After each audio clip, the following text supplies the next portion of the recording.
The following is a production of DallasCowboys.com and the Dallas Cowboys Football Club. How about them Cowboys? Yeah, go Cowboys! Let's go, baby! Are you ready for a break? Yes. Are you ready for a break? Absolutely. Ready for a break? Yeah, and so much for that. It's time for The Break on DallasCowboys.com We were on the break! with Nick Eatman, David Hellman, Ambar Garcia, and Derek Eagleton.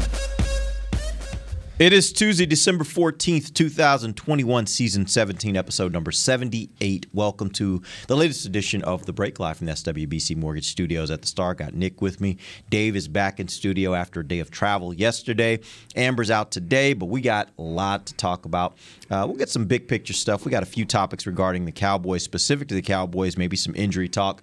We'll talk a little bit about the NFC East, and we'll talk about the conference and where the Cowboys line up in the conference. Let's start first, though, Nick. Give me a 78. Big cat, Leon Lepp. Love it. I love that he's back. He Me got too. hurt in like week 2, like on something happened with his knee on the sideline. He got run into. He's been out for a while, but he's back. He traveled this week, so Yeah, I saw him at the game, and I was like, man, it's good to see Big Yep. Cat. Good to see Big Cat. But, of course, we also have to do another number today because there's a special number. Mr. David Hellman hitting 33. Happy birthday, bro. Thanks, man. Isn't that nice? Yeah. Give me a 33. I mean, it's Tony Dorsett, right? I mean, I don't. That's the answer. yeah, that's the answer. I didn't know if you had a better answer. But My answer. I mean, people. I liked when Cheeto wore 33. Like, people get all uppity about numbers. They're like, cornerbacks can't wear 30. I like it. I like it when you get a little off kilter. He changed it as soon as he could. And he was like, 24 is open. I'm gone. But I thought it was cool. So I'll probably associate 33 with Cheeto for Young a while. Cheeto. Is anybody even wearing 33 right now? They don't give it out a lot.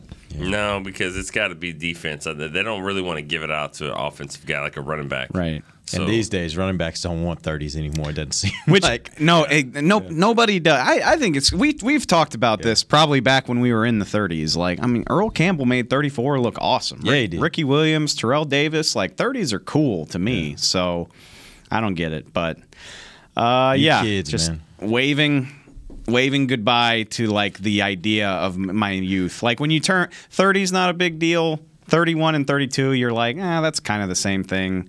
And now I'm just like, it's over, man. Wait till you hit 40. I know. And your body starts betraying you in every way possible. Bro, I'm already there. We talk about you and me talk about our random I joint know, which pains is really every kind of day. crazy that you're talking about that to me. Like, yeah, I got a bad back. I got gray in my beard. I mean, it's over. Yeah, I got an ankle injury, and I have no idea how it happened. Like, I haven't even been running. And my wife's like, how did it happen? I'm like, I don't know. But I do it's hurting. the elliptical trainer every morning in the gym because it's the only thing I can do where I feel confident that I'm not going to strain or hurt something. Right, Yeah. for now. So All right. I'm going to get orthopedic running shoes as a gift for myself. That's actually a good idea. I know, but Shoes matter, right, All Nick? yeah, Yeah. shoes matter. All right, let's jump in, man. We got a few topics we want to hit today. Let's start with Tyron Smith. He's been, I guess, at this point, ruled out for the Giants game. What do they likely do there? I know Jerry talked this morning about it. What did he say about what they're going to do at left tackle? Jerry said Terrence Steele. I appreciate his honesty there. I think Mike McCarthy kind of left some wiggle room because we don't know for sure that Lyle Collins will be available. I think there was a report last night from the morning news that he likely won't be suspended. I haven't heard anything official about that, but if he's available, it sounds like it'll be Steele on the left and Lyle on the right. Yeah, what I wonder is just, they went into the game with Steele doing all this other stuff on the right side, left side, and moving around. And then it seems like every time they try that, it doesn't work for very long because then somebody gets hurt and then it switches it up. So Inseki came in and finished the game, but yeah, I think Steele's probably a better option there. So I'm just thinking it's nice that they said he's out. We're not playing this game. Like he's out. He's out this week. McCarthy even referenced that. I think it's usually Todd Archer. Him and Archer have some fun back and forth, but Archer was pushing him on something else, and he was like, "How about you just say thanks, Mike, for ruling Tyron out on a Monday instead of making you wait all week?" Fair. Yeah. But Todd's point was like, well, if he's out, 6 days.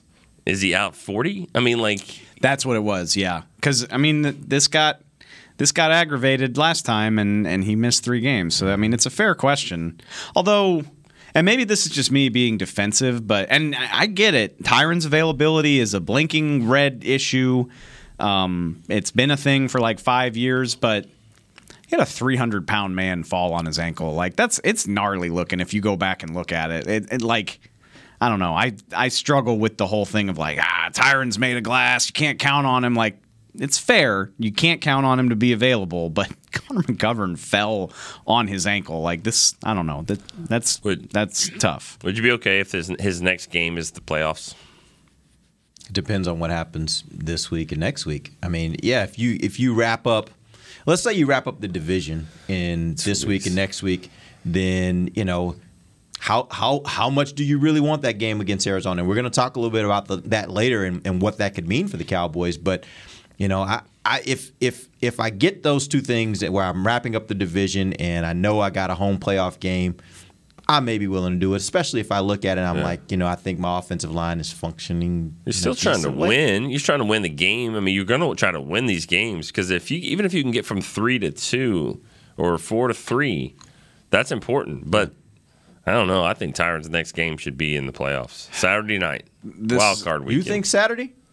It's got Sunday night written all over it to me. They love putting. I mean, the last time they made the playoffs, they played on Saturday, and I know because I missed a wedding. I know, but I I just kind of feel like they're going to do a Sunday night. Shouts out Rob Landry because this year they got the Monday night as well. They'll have a Monday night game as well. So Monday night playoff. There'll be a Monday night playoff starting this year. So I'm kind of thinking they're going to sandwich the Cowboys there on that Sunday night. But I don't know. We'll see. I say the same thing that I've been saying about Zeke. If he needs the time, like if he's not healthy and he needs the time, sit him down. But if he can play, there's a variety of things. I want him out there protecting Dak.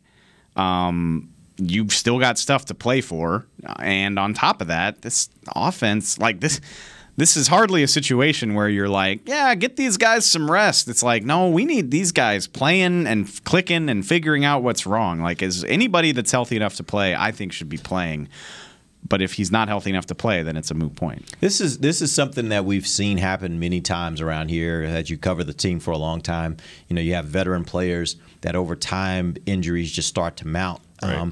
Is it getting to that point now where you think, or has it already been at this point where Dallas really has to make tackle a priority in the offseason? It's been at this point. And that's not saying get rid of Tyron. It just means you got to get an option, real option. It's a bummer because I was thinking about this last night after McCarthy ruled him out. Like all through the offseason, if you remember, I was very bullish on Tyron and Lyle both being available. And what sucks is the neck really hasn't given him any issues. Like the thing that was his problem for so long has not been the problem. Now it's an ankle. And this will be his 4th absence, I believe. And so he's missing significant chunks of the season with an entirely unrelated injury to what was the problem before. Yeah, it's a huge problem. I mean, I wanted him to draft Rashawn Slater, and we don't have. Obviously, they made a great choice. Right. We're not. Second, and by the way, Rashawn Slater's playing his butt off. But that's my point. Is and we're not second guessing the Micah pick, but that's the fun of the draft. Is had they gone that way, they would have a guy playing at a Pro Bowl level. Maybe he might not be starting every week like he is for the Chargers, but you could do a lot of fun stuff with him. They didn't do it. It was a great decision, as it turns out. They've got one of the best defenders in the entire NFL as a rookie. Yeah, but it is something they have to. They got to do something about it. They have to. And yeah, I don't want him to get rid of Tyron. I don't think we talked about this a few weeks ago. It's not even financially a good idea in terms of like cap hits and stuff like that. But you can't count on him. You just can't. No, and that's why you didn't do anything with Terrence Steele. That's why I think Lyell's the guy to play right tackle because you had to always factor that part in, and that's what's happening right now. How much is this offensive line affecting the offense's ability to sustain drives? Because that's a big problem for them. We'll talk a little bit later in the next segment about something that Jerry said regarding Dak. But how much do you think the offensive line is really where the issues start for this offense? I don't begrudge you asking this, but like I just hate it because it's everything. Like there's not. I don't know if it starts with the offensive line because the quarterback's also playing bad, and so are the receivers, by the way, and also the running backs are hurt. So like, who am I to power rank that? I don't think the offensive line has been at its best during this rough stretch of 3-3 play. Do you think that the injuries and the inconsistency is the problem, Nick? Like, just from that standpoint? Yeah, I mean, I think it kind of starts with the offensive line. I mean, but this isn't anything new. They've kind of been able to overcome it. I thought it was interesting, though, because even 1 yard hasn't always been something the Cowboys could go get. Mm-hmm. So getting that penalty after the touchdown and moving the ball from the 2 to the 1, it's 9-0. You're going to go up 10-0. And I'm thinking, I think I even said to you, I don't like this because, or are you going to run the ball right up the middle? Because we haven't always seen that. And they did, and they scored. And so I was kind of surprised by that. So that showed me that they had a little bit of confidence. I know it's a yard, but that group in the middle, and so I thought they actually ran the ball okay. It was okay. As Nate talked about yesterday, they just kind of did it. Like they just kind of kept going at it, kept that 3-yard average. As I was saying, I don't think it's going to get you many first downs, as we saw, but it was okay, right? I think it was. I mean, I think Dak was the biggest problem, though. I think him and the receivers. I could just remember this play with Amari, just this quick little screen. It could have been like at the 40, or it could have been the 20 or the 10. I don't even know. It was somewhere over there, But it's impossible to tell in that press box. Yeah. Kyle's giving me some water. I can't even. Hey, Kyle, what's up, man? Hey, guys. Happy birthday. Thanks, buddy. All right. Appreciate it. What we doing now? Like, you got him running errands? I asked him. I said, I really need. My throat. It sounds you weird. Sound Does it sound like, weird? I was about to say, man, we need these cages up in here or something. I don't know what you're doing. Thank you, Kyle. Let's not joke about that. I'm just saying, like, there were 37 positive tests in the league yesterday. That ain't a joke. That's real. I know. I don't know. Something's with my throat's acting. One of them was on the plane with us. Oh, gosh. Okay. Well, maybe now I feel uncomfortable. Yeah, right. You weren't on the plane. I'm here. I'm sitting in here with y'all. Hey, a birthday. As you take a drink because you can't talk. All right, let's take our first break. When we come back, I do want to talk about Cedric Wilson, who has now been added to that COVID list. Let's talk about what that means for the receiver position, and also talk about what's going on with Tony Pollard. We'll do that when we come right back. This is DallasCowboys.com radio. At AT&T, everyone, new and existing customers, get our best deals on every smartphone. Why? Because you deserve it. For turning your living room into your office and your gym. For teaching Grandma how to video call and teaching her again. It's the button on your left, Nana. Okay, your other left. It's not complicated. Everyone deserves something new.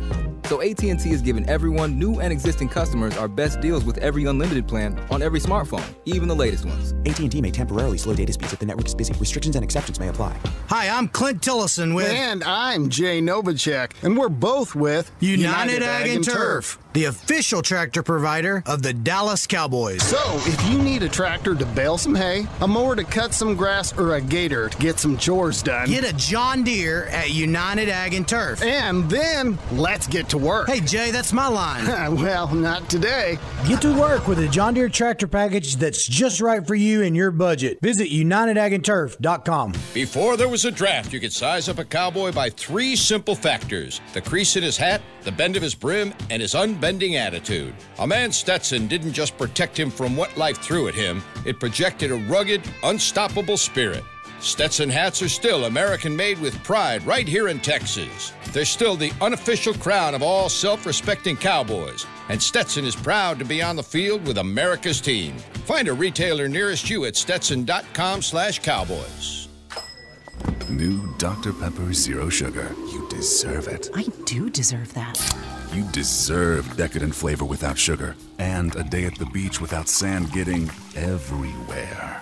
And a relaxing bath that your children don't interrupt. I deserve all that? It's really just a visual metaphor for Dr. Pepper Zero Sugar. Everything you want, nothing you don't. A visual metaphor on the radio. I do deserve that. Dr. Pepper Zero Sugar. The zero you deserve is finally here. Back to the break. This holiday season, visit the Star to get your photo with Santa, presented by Monument Realty. Santa Claus will be at the Cowboys-themed cottage in the Star District across from the Ascension on the Star Boulevard from November 26th through December 24th. For more information, book your photo, visit thestardistrict.com/Santa. Man, this music just makes me feel so warm. And Christmas. Yeah. Yeah. Did y'all see the weather for this weekend? I mean, for next weekend for Christmas? It's going to be 70 in Dallas. Yeah, I mean, that's par for the course. And then, like, January 3rd, it'll be 5 degrees or something. I mean, we'll have an ice storm. What else is new? Yeah. And welcome. No power. Oh, let's not go there. Don't go there. Please, let's not even speak When that was into that? existence. February? Yeah. Yeah, it was last February. Let's hope that doesn't happen again, ever again. Sure. Welcome back. Dave's jumping in pools. Big mistake. Big mistake. How long did it take you to warm up? I've never been that cold in my life. Well, I mean, you and Kelsey. Most of it. You know what? Kelsey is behind a lot of the things I wind up doing. Does she bring out the best of you or the worst? Both. Or both. No, that's what I was going to say. It's like I owe her so much for so many great things that I've decided to do, and I can look at her and be like, "What the hell did you talk me into?" Yeah. Like, you just never know. You never know with her. That's actually the sign of a really great relationship. That's a great friendship. When you can say the best and the worst is with you, like that's a great friendship. She's the best. All right. Welcome back. It is the second segment of The Break. We are live from the SWBC Mortgage Studios at the Star. Let's talk about Cedric Wilson. He was added yesterday to the COVID list with Noah Brown already on IR. What happens with that fifth wide receiver spot? Malik Turner. He's the fourth, right? Yeah, I mean, what happens with the fifth? Semi Fehoko. I guess what I should have asked Malik Turner moves up into Cedric's spot. Yeah. At this point, do you think they can strict down to just keeping those four as the guys they play the most, or If Semi was going to get some run, I feel like he would have done it when Lamb and Cooper were both unavailable. Somebody asked us about that a week or so ago. And I get it. I mean, and that it goes back to the Jabril Cox thing back during training camp. It's like, why isn't he playing? It's like, who's coming off the field for him? There's a couple of things, though, domino effects here. Tony Pollard's injury, Zeke, because I don't know if it's like a 3rd and 3 and I got to get an outside run. I think 88's the guy. Yes, that was going to be the next question. So that might trickle in down to where Fehoko will play a little bit more because one of your receivers is. Filling in. Yeah, let's back up a second on that. What do you guys think about them using him in that way? Because we've seen teams in the NFL recently over the last couple years using wide receivers more, lining them up as running backs and running the ball with them. With these injuries, did you like what they did with CeeDee Lamb there? I loved it. With the caveat, I think of. Okay, let me be clear. Like, I'm not saying Pollard's not a physical player, but go back to the beginning of his career. And it was like, I get it. Zeke's going to do his thing. He's the bell cow. But, like, they've got to manufacture more touches for this guy. And until everybody's healthier, that's how I feel about Lamb. I don't want him banging between the tackles. Like, you saw that hit he took, too. He took a big hit. He ain't built for that. No offense. I'm not saying he's not tough, but he's going to get hurt. He's too tall. I mean, he doesn't have a running back body. Running backs aren't tall like that. Not usually. I don't want him in a position where he's taking a shot like that more than once or twice a game. But until everybody's healthy or healthier, find him 6 to 8 touches in the run. Again, jet sweeps. If you want to do it at running back, that's fine. But there's a dozen ways. Nick, thank you for saying that because, like, people were so mad during the game. They were like, what's with all these screens? And I'm like, they would probably be working if they were where they were supposed to be. Dak was not leading those guys at all. Yeah. You got to catch it moving forward and just go. And, I mean, guys were jumping for screens. They were way out. Bad thing, yeah.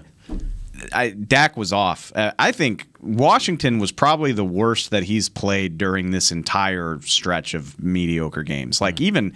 He probably played better against Kansas City if I had to guess. I'd have to go back and rewatch, but I thought he was bad in Washington, and he didn't do his receivers any favors. But again, throw it 18 yards to CD out on the perimeter at the line of scrimmage. That is effectively a run if you put it where it's supposed to be and give him a chance to run. So yeah, I think he needs to be a part of that until Tony's healthy. I felt kind of bad because I was giving some advice to the social team on certain graphics that they could do after the game, and there was a couple stats that were really out there and I didn't like it. I was like, how about if they win? How about Dak being 8-1 against Washington? And I think they went with that, but it just seemed kind of weird because there's like he didn't just go out and just dominate Washington. I mean, he's dominating. It'll go on his record, but this was a game about the defense, really. Yeah, definitely about the defense. I had a whole. I mean, the social team's the same way, but like I had a whole little folder of things that I wanted to tweet out that I had put together, especially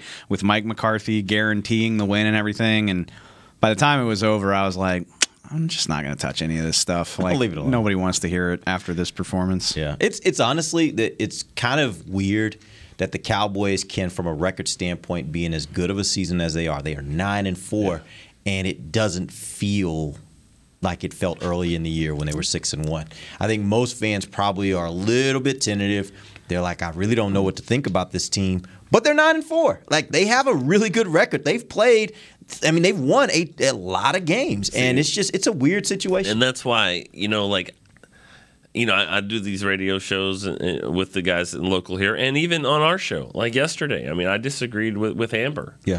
And who thinks that this is embarrassing. And she said that. No, she's oh yeah, okay, and double down on it too. Like, she was like, God bless her. It's fair. Like, it's fine. fair. It's fair. I think. By the way, there are probably a ton of fans out there listening right now that probably feel the same way. But see, my perspective is different than others. I'm looking at it like they're going to probably make the playoffs. Like win the division. Like, I'm not looking at the 1 seed. They're not better than. They're not one of the top teams in the NFC. Now, do they have the talent to sneak through? Because once you get to the playoffs, we've seen it all. We've seen great teams get there, lose in the first round. Or maybe you win a wild card, but then you lose. It's going to come down to a play or two here and there. I think they're capable of doing it. But, like, I don't have this vision of, like, that where's the Super Bowl parade going to be. I don't think like that, because why would I? I've been here too long to think that way. So I don't. So I don't look at it like, man, if they play like this, you're going to lose. Well, yeah, you probably are. I don't know. I've seen it happen. Honestly, I'm not to sound like, oh, this is Christmas spirit, but I'm enjoying the ride here. 9-4, this is better than I thought they were going to be. This is fun. And I don't know what's going to happen in the playoffs, but there ain't nobody in the NFC that would scare me. Nobody. The Cardinals don't scare me. The Rams, it could be scary. But I think, Stafford's never won a playoff game, so he's going to have to do that.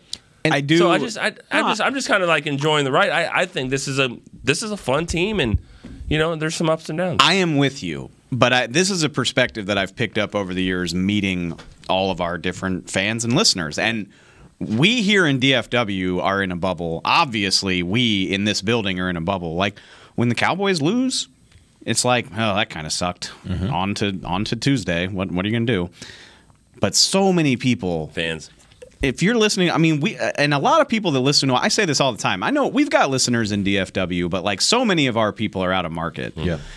And they know if this thing goes south, they're going to get texted the memes. Y'all still them boys? I thought y'all were them boys. Like, nobody likes the Cowboys. If you don't like them, you hate them. Right, and so if you're in the DMV or the Pacific Northwest, wherever you live, if it's not DFW, your life's going to be hell the minute this falls apart. And I think that's what makes people so antsy, is the paranoia of, like, PTSD. We going to do all this to lose in the wild card round, and then I catch hell from my uncle again, because I don't want to do that. Like, and especially if they were just mediocre and trading wins and losses all year, you kind of get used to that. But when you're 6-1 and 6 of those wins come in a row, now, I mean, the expectations change, and you're like, we going to do all this just to once again not get to where we haven't gotten? Yep. And that's what. So I get it. I understand where it comes from, but you can't live like that. It's a miserable way to live. I think you just gotta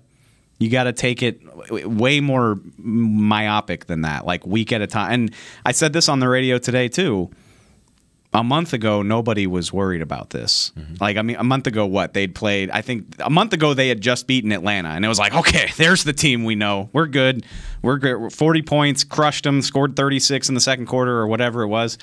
The playoffs are a month away, literally. Yeah, 4 more games. It's weird how it can change. Yeah. Only adding 1 game to the schedule just made this season feel so much longer. Mm-hmm. Like, usually December 14th, we were talking lockup scenarios. Yeah. It's not the case. It's not the case this year, especially with the NFC as top-heavy as it is.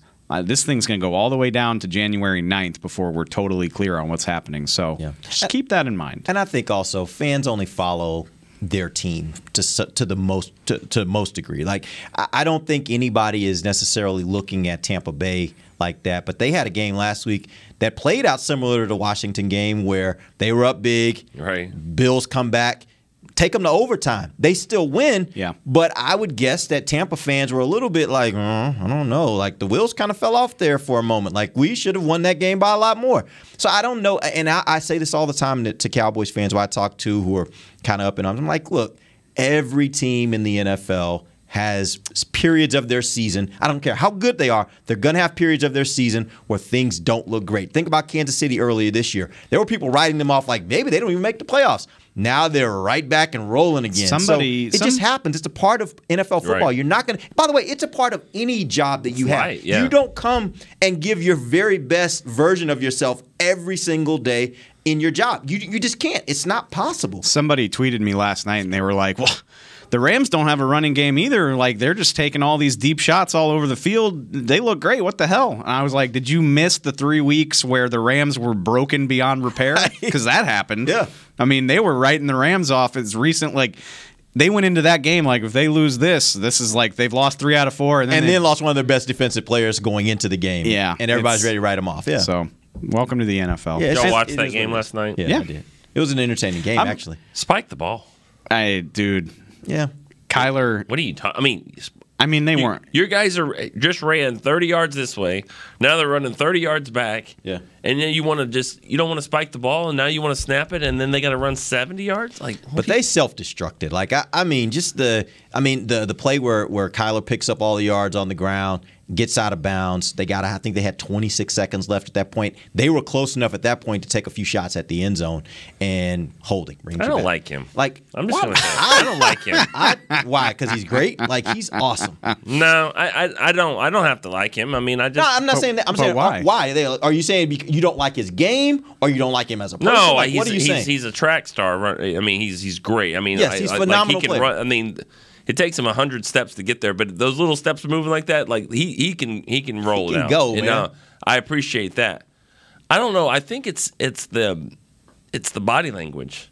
I don't. Maybe that's just that's Nick though. Yes. I see exactly what you're talking about. Because Nick, you're one of those people that you don't like the person that is, as you call it, too cool for school. Like he is, and I know exactly what you're talking. Because I've heard you say it about other people too. Like I get exactly where you're going with that. But it's just, I don't know. Like maybe I'm used to Dak. Like Dak doesn't show that kind of stuff. Yeah. Dak's got his own problems. But we've talked about it, and we'll continue to talk about it.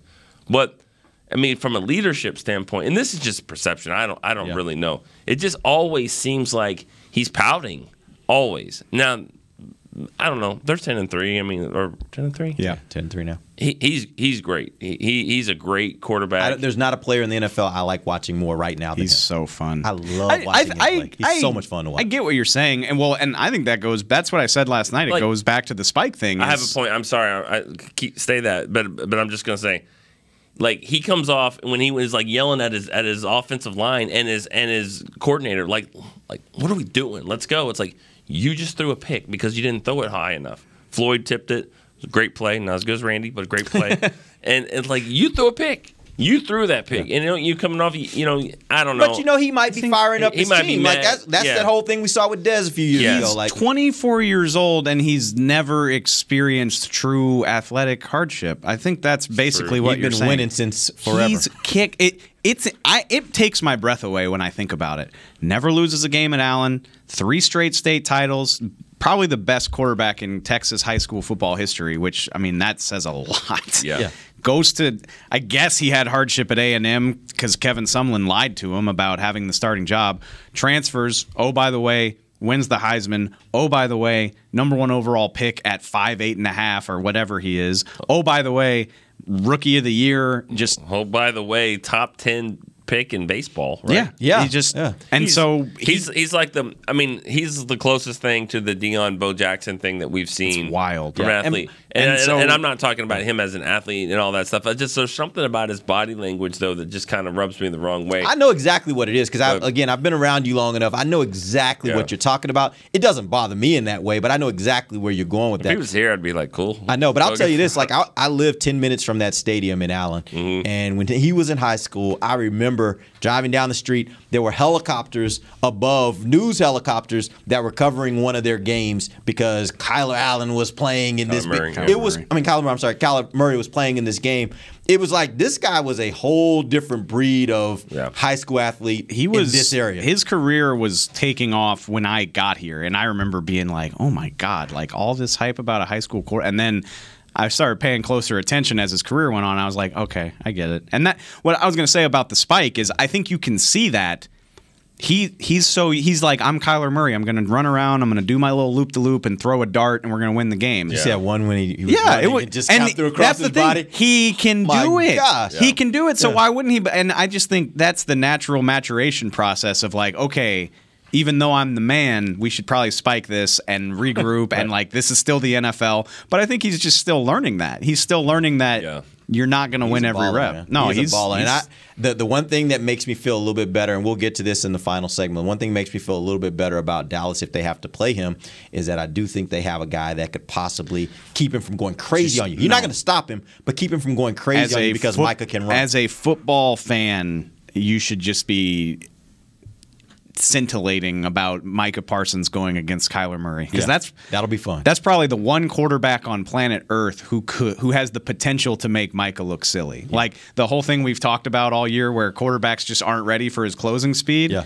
Murray has the type of quickness to get away from that. Right. Maybe he won't. That's what makes it so. And like, how's Dan Quinn going to use him? It's going to be amazing. It's going to be fun. Okay, let's take our final break. That definitely could happen. Like if they can stay the course, get the number 1 seed, Cowboys get maybe the 4. That second round game could be sitting right there. Well, we're going to talk about that when we come back because there's a possibility that Dallas can get up there to the 3 if they handle their business. We'll talk about that when we come right back. This is DallasCowboys.com radio. Want to use what the pros use? How about the official men's skincare brand of the Dallas Cowboys, Jack Black? Right now, you can get the Jack Black Starter, a curated collection of Cowboys locker room favorites for just $10 with free shipping. The starter includes 4 Jack Black skincare favorites, plus a full-sized intense therapy lip balm. Go to getjackblack.com/Cowboys and use the code word TEAMJB. That's getjackblack.com/Cowboys. The Jack Black Starter, $10, free shipping. At AT&T, everyone, new and existing customers, get our best deals on every smartphone. Why? Because you deserve it. For turning your living room into your office and your gym. For teaching Grandma how to video call. And teaching her again. It's the button on your left, Nana. Okay, your other left. It's not complicated. Everyone deserves something new. So AT&T is giving everyone, new and existing customers, our best deals with every unlimited plan on every smartphone, even the latest ones. AT&T may temporarily slow data speeds if the network is busy. Restrictions and exceptions may apply.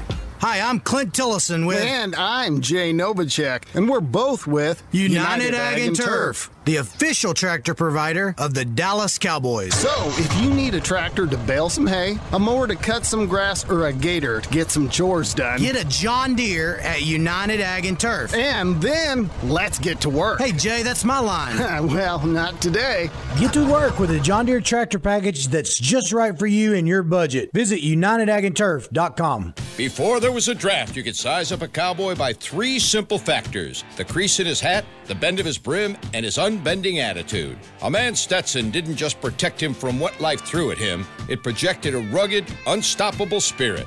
Stetson hats are still American-made with pride right here in Texas. They're still the unofficial crown of all self-respecting cowboys, and Stetson is proud to be on the field with America's team. Find a retailer nearest you at stetson.com/cowboys. Back to the break.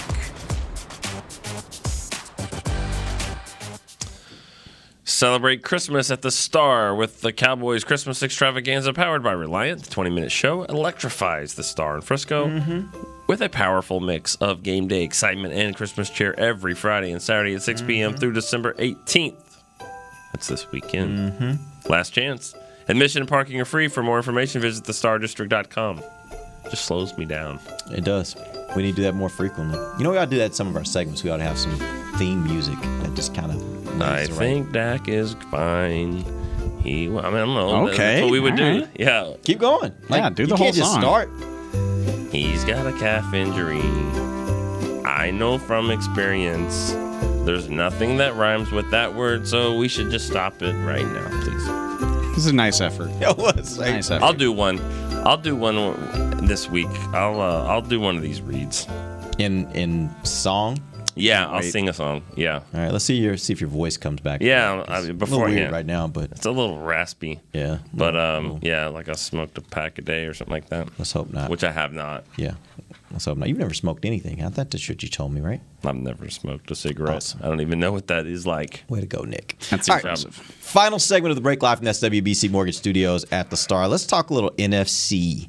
Right now, Dallas is the 4th seed in the NFC. The Green Bay Packers are 10-3 at the 1 seed. Tampa is 10-3 at the 2 seed. Arizona drops all the way to the 3rd seed after their loss last night. They are 10-3. Here's some interesting things, though. If Dallas wins out, that will include a win over Arizona. They can get to the 3 seed. They control their own destiny with regards to moving to the 3 seed, which, as we know, is a really big deal because the 5th seed is way better than the 6th seed. Mm-hmm. So who you play in the first round matters a ton. That being said, if they can get Green Bay and or Tampa Bay to lose 1, they have a shot at the 2nd seed or the 1st seed. How likely do you think those scenarios are? Let's start first with them getting to 3. I have 2 thoughts. Mainly, and I agree with you. I guess this is just my contrarian nature. Pay attention to San Francisco because, like, all of a sudden the 6th seed doesn't look at. I mean, if George Kittle's health, have you seen what George Kittle's been doing? Some amazing things this last week, but they are still not in the class of the Rams, I don't think. Maybe not, but they look like they are rounding into football. They look like they're rounding into being a dangerous team. I'm just saying. You know what I'm saying? Their defense, they got some nasty players on their defense. I'm just saying they're salty. Like, yeah, I got you. 3 weeks ago, it looked like the 6th and 7th seeds were going to be garbage teams, and I don't know if that's true anymore. Well, by the way, let's be real. In the NFL, you don't take any team for granted in the playoffs. It just is what it is. Yeah. But I do think there is a sizable difference between 5 and then the next closest team, that whole bevy of teams. Right. I think it's going to be a tall order to get out of the 4th spot because you got to basically win out and then still probably hope for some help. And I don't to get to 3. I know if they win everything and beat Arizona, I get it, but. It's a tall order to win 4 games. I mean, absolutely. 6. I mean, there would be 6 That'd games be 6 in a row, to end the season. Yeah. And this team, I just don't see them being that consistent, especially with some of the injuries. And they're going to have to make some tough decisions. Like, what are we doing here? Are we going to – yes, we're going to try to win these games, but at all costs? I don't know about at all costs. But it's also hard to – and I went and looked last night at everybody's remaining slate, which going to your second question – again, you can't take anything for granted in the NFL, but like, thanks league office for handing Tom Brady the easiest December of his life. Yeah. I mean, they had to play the Bucs in December, which great game. The Bills. The Bills. I'm sorry. Bills, yeah, thank you. The Bills. But they go the rest of the way. They go Carolina twice, New Orleans, and the Jets. Yeah. Only the Saints even have a shot, in my opinion. They won't be 4-0. Yeah, that's what I'm saying. I think the Saints got a shot, but that's you don't? No, I don't. I'll bet you $5 right now the Bucs don't lose again. No, I bet they do. I bet they don't ever. I think it's going to be the Saints. I'm just talking. I think about it's going to be the Saints. Season. I think the Saints will get him. Carolina, maybe. I'm pretty sure that Carolina's. That Saints game is in Tampa, by the way. They already played in the Dome. You wouldn't have thought Washington would have beaten them. Those division games. Yeah, but Washington. I don't think they'll be 4-0. Yeah, I mean that's just me taking the field. Calling my shot right now that they won't lose again in the regular season. So Tampa ends up 1. What about Green Bay? Green Bay, that's going to be really interesting. They got Baltimore this weekend. And they got Cleveland the week after that. Mm-hmm. So there's more potential there for hijinks. And then they got Minnesota, which a division game. That's akin to the Cowboys playing. Yeah, the Cowboys playing Washington. Like it's a tough division game. I bet Green Bay, one of those 3 finds a way to beat them. Probably. Yeah, I'll say Tampa Bay gets home field for the postseason. Put Green Bay at 2 and the winner of Dallas, Arizona at 3. Who do you think right now? Like, if you had to just say right now who you think is going to win that game, who do you think it is? Which game? Dallas, Arizona. Based on what you've seen from Arizona and obviously what you know of the Cowboys. I hate that because what have I seen from the Dallas offense that should give me confidence to win, to pick them to win? But then it's funny because you can't.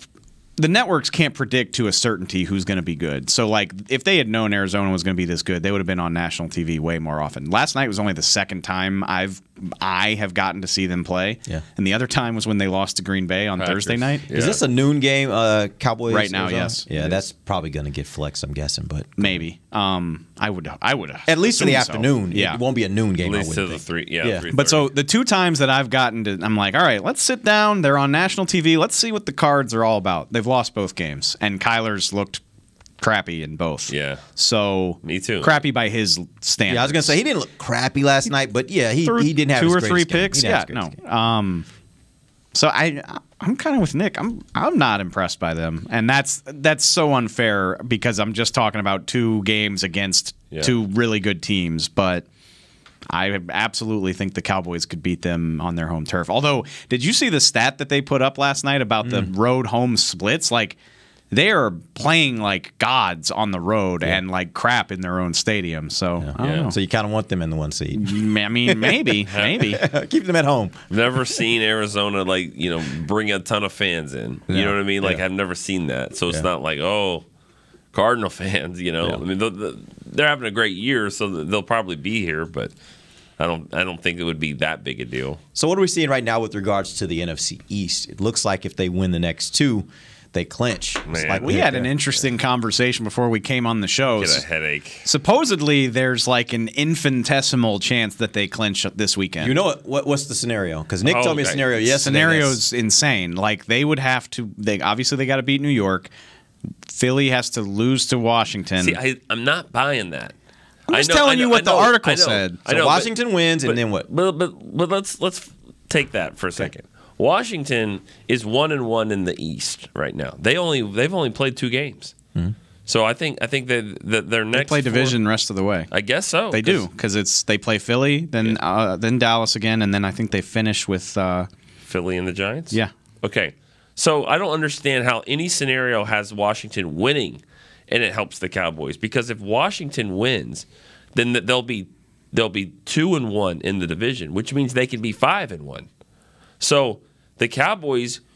But what's their conference record? Because then you start getting down farther. Division would be first though. Division when it comes to the Cowboys and Washington. I see. So the Cowboys are 3-0. If they beat the Giants, they're 4-0. They can still be 4-2 in the division. Right. 3 up on Washington with 3 to play, and Washington's 2-1. They can get to 5-1. I don't understand how Washington winning is good. I don't either. I know we saw that big thing. Caden showed me the article. I'll tell you a very simple way that Nick said. Not very likely, but the simple way is if Washington, Philly tie and Dallas wins, Dallas is in. Yeah. They win the division just like that. Because if you have a tie, there's no way they can get to 6-7-1 to 10 wins. I know ties are more common these days than they have that's been. Not happening. It's not happening. But I'm just saying, like that's the scenario to me that happens. Otherwise, I look at it as you need 2 wins. Somebody in our department, if their job is to get we won the East video out. You better be ready this weekend. You better be ready. Yeah, you want to be ready this weekend. Probably not going to happen, but you just want to be ready. What time's that game? Noon?